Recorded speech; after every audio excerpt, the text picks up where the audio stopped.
Once upon a time, there was a little donkey who was walking carefree through the countryside, watching the clouds, the leaves on the trees, and the birds flying above him. He was so distracted by everything that was above his long ears that one day he didn't notice what was hidden under his hooves, and so he fell into a well.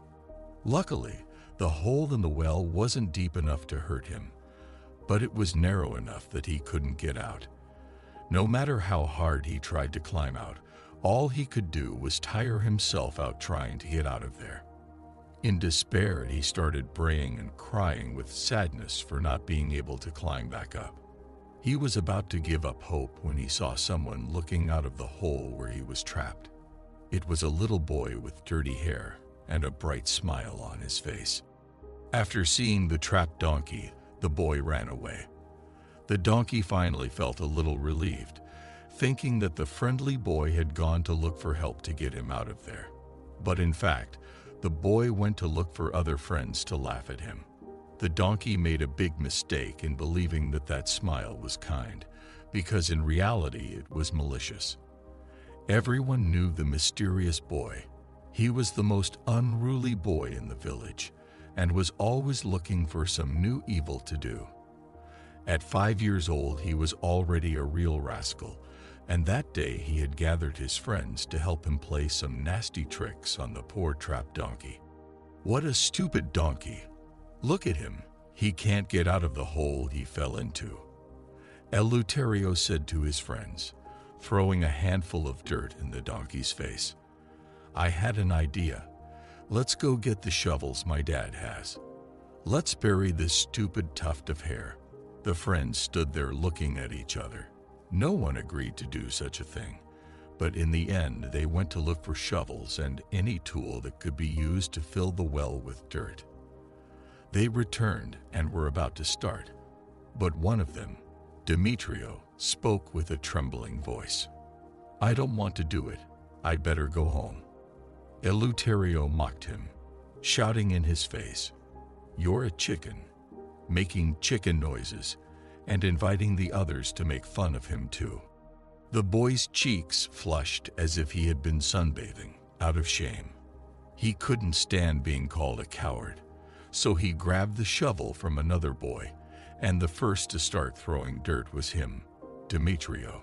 Some boys did this just out of fear of becoming the target of rejection and ridicule from others. They did their best to throw as little dirt as possible, hoping that everyone else would regret it sooner or later and leave the donkey alone.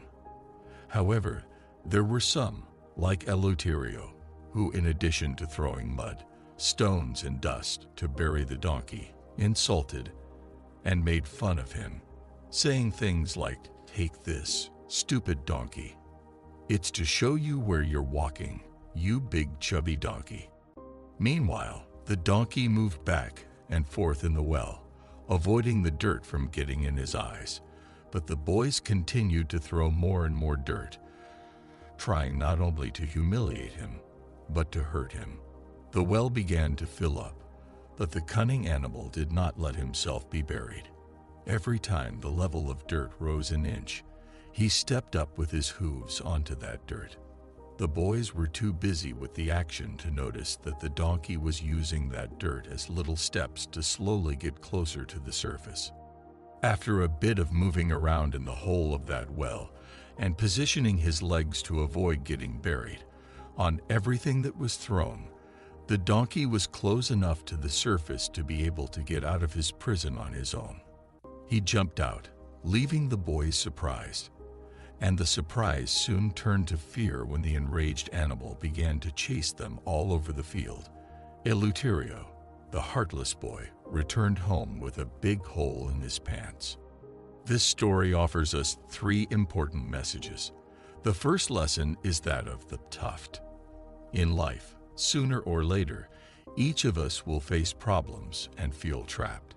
And often there will be people ready to criticize us and take advantage of us when we are at our worst.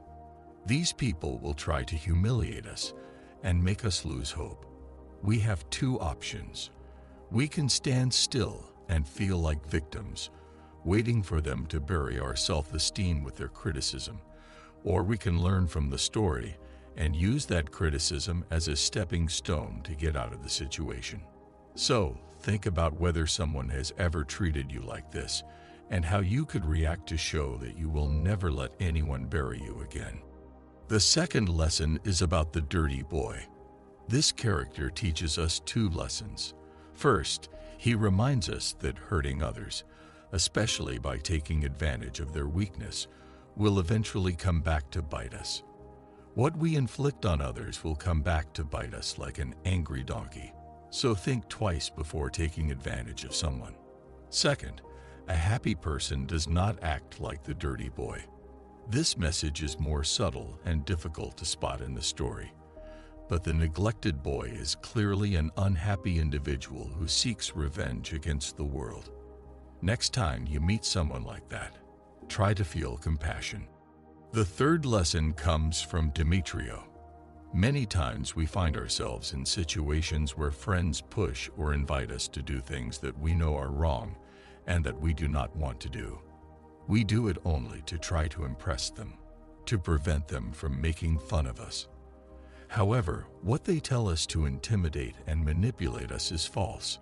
It is not a sign of intelligence or courage to bend to do something that we know is wrong. It would have been much more intelligent and courageous for Demetrio to tell his friend not to involve him in his nonsense. Furthermore, it is important to understand that if we try to please people who push us to do wrong things, in the end they will hurt us. These people are not true friends, and in reality, it is better to have nothing to do with them. Finally, you do not have to worry about losing such friendships because they are not true friends. True friends are those who look out for your well-being and help you become a better person. Therefore, you should not give importance to the opinions of these people. I invite you now to think about whether you have ever done something that you knew was wrong, just to seek the approval of others, and to think about what you should have done or said at that time. Now that you know these lessons, we invite you to continue listening to more stories like this, because each story leaves us values that are like trophies that help us become better people. We sincerely hope that this content has been useful to you. Don't forget to subscribe to the Mental Dose channel and the Telegram channel so you don't miss other similar content on wisdom and spirituality. Also, if you like this content, share it with anyone you think could benefit from it. Thank you for following us on this story, and see you